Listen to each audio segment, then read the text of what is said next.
Mônica, conta como começou esse trabalho que vocês estão fazendo e que hoje está concretizado aqui na IPTV de preservação e de transporte do acervo do Jornal A Cidade para cá.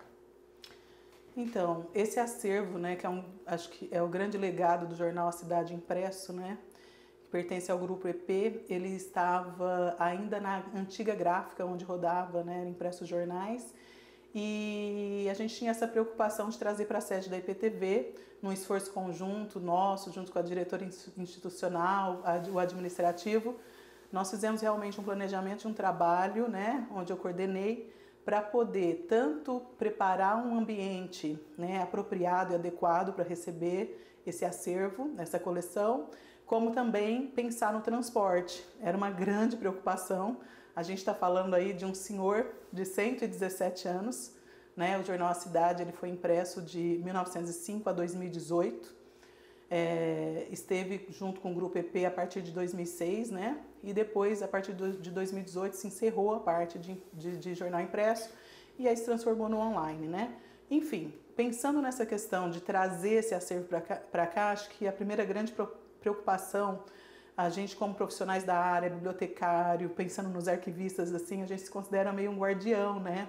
Desses legados, desses acervos tão importantes, tão raros e de valor assim inestimável. É um tipo de impressão, um suporte que ele não foi planejado para se preservar por tanto tempo, né? O jornal impresso ele era feito no papel de imprensa e esse papel de imprensa ele era feito para ser descartável.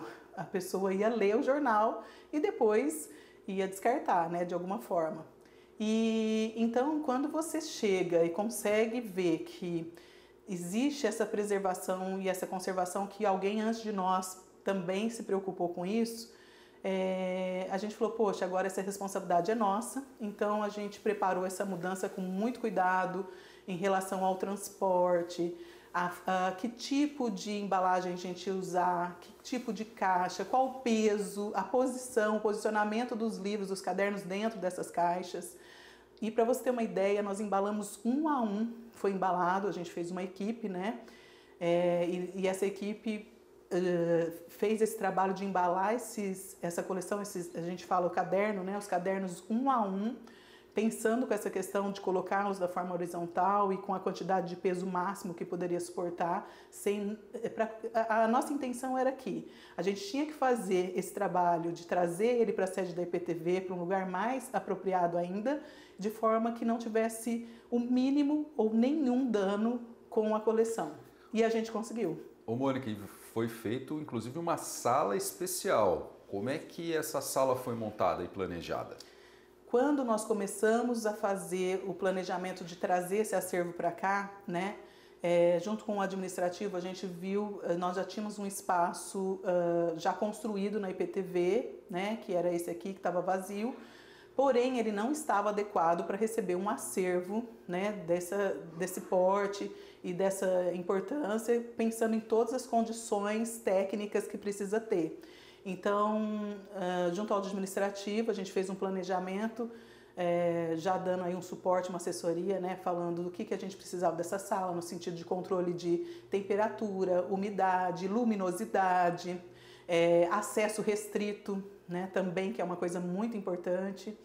E a gente conseguiu, então, em pouco tempo montar, porque a estrutura já estava aqui, mas aí teve que fazer essas adequações, né? Esse ambiente ele não pode ser úmido, isso pode prejudicar os documentos, Mônica?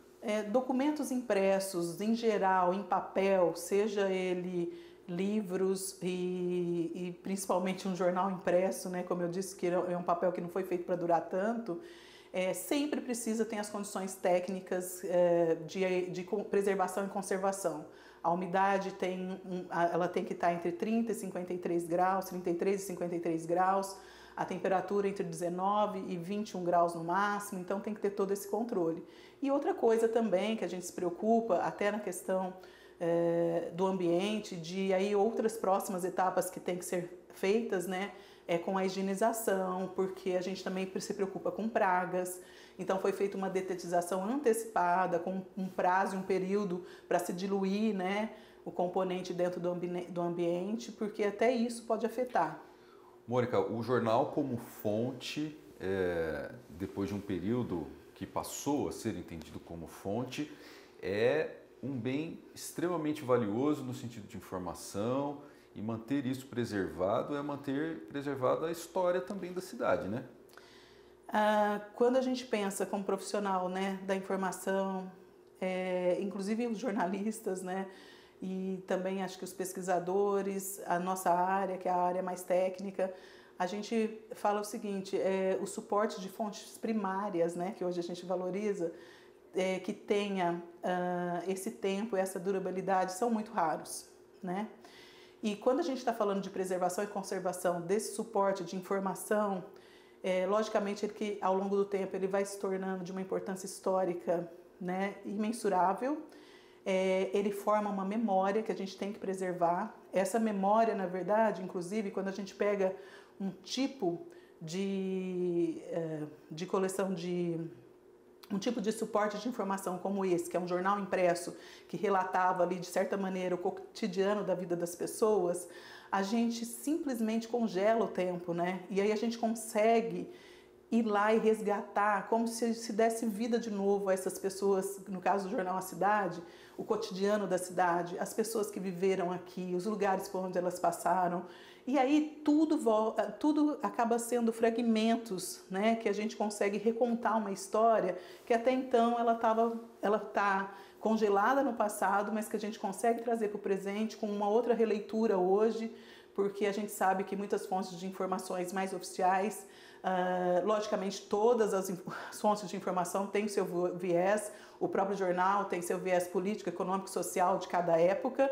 Porém, é nos fragmentos, assim, como se fosse um trabalho de arqueologia, que a gente consegue, às vezes, contar a memória coletiva que se formou de uma época, através, às vezes, de um anúncio de um jornal onde a pessoa está anunciando a venda de uma coisa, está convocando para uma reunião, como a gente já percebeu, né, Guilherme, ao longo que a gente teve aí contato e pesquisa só para falar da Revolução de 32, já dá uma vontade de contar várias histórias, né? Porque a gente vê lá a primeira reunião do movimento feminino de Ribeirão Preto, a primeira reunião do centro que se formou dos negros da Constituinte. Desculpa, eu não ia falar da Constituinte. Vou revoltar essa parte. Então, quando a gente começa, se debruça, né, num material rico como esse, são tantos fragmentos dessa história e dessa memória que dá para contar muitas histórias. E eu acho que, assim, de certa forma, é como se fosse a gente dar vida de novo aos nossos ancestrais, né? Você consegue trazer para hoje como que era o cotidiano da vida das pessoas. E fora isso, ela traz retratos muito importantes de movimentos sociais que aconteceram há um século atrás, como estava surgindo, né, o movimento negro, o movimento do feminismo, o próprio movimento da Constituinte. Ô Mônica, e para a gente encerrar, tem muito trabalho ainda pela frente, né? Sem dúvida nenhuma, de preservação, porque é um acervo muito grande. A princípio ele está separado em períodos, né? Em anos. E conta qual que são os próximos passos de vocês agora. O acervo, nesse ambiente, né, que a gente trouxe, ele está todo organizado de uma forma até diferente que comumente você encontra nos acervos. A gente fez de uma maneira que os armários estão dispostos numa rotação de 360 graus, você vai passeando meio que por décadas, né, do jornal, numa ordem cronológica que vem desde 1905 até 2018. E, a princípio, nós, inclusive dentro dessa vinda, desse planejamento do transporte para a sede da IPTV, a gente já fez uma pré-seleção daqueles que estavam um pouco mais danificados, né? Porque aconteceu isso, o próprio acervo, a própria coleção, ela tem uma história. A gente ainda não sabe como foi essa história, quem cuidou dele nesses 117 anos, ao longo de todo esse tempo, a forma que decidiram, a maneira de encadernar. E alguém antes da gente também já fez uma pré-organização, mas a gente teve esse cuidado de fazer um inventário, de tentar entender que períodos a gente tem, que períodos a gente não tem. E essa própria coleção tem uma história que eu acho que a gente vai conseguir remontar também, né? O porquê que em algumas épocas da história não tem essa cronologia para, né? Foi alguma coisa que aconteceu na época ou foi uma perda ao longo do tempo. mas ele está numa ordem cronológica de data. Nós já conseguimos separar aí, quando a gente fez o transporte para cá, né, essa mudança para a sede da IPTV, os que estão mais danificados, que precisam realmente de mais atenção, mais zelo, inclusive de reparos. Tem jornais que às vezes já tem assim, já está um pouquinho com uma folha já rasgada, né? Alguns com a ação do tempo, que a gente não sabe por que aconteceu com alguns e outros não, estão com algumas com questão de umidade. Então, na verdade, o que a gente pode dizer é que assim, ele está por ser um idoso que é igual à vida da gente, né, gente? Então, assim, quando a gente pega um suporte, quando ele foi impresso lá 117 anos atrás, novinho, ao longo do tempo, a gente não vai ter osteoporose, etc. O acervo também, você vai ter... Cada vez fica mais delicado o manuseio, o zelo. Por isso que a gente precisa de tratar cada coleção individualmente depois para fazer esses reparos e também, logicamente, chegar ao ponto de pensar num projeto de digitalização, porque aí eu acho que chega nessa preservação que vai durar aí a um prazo infinito, né?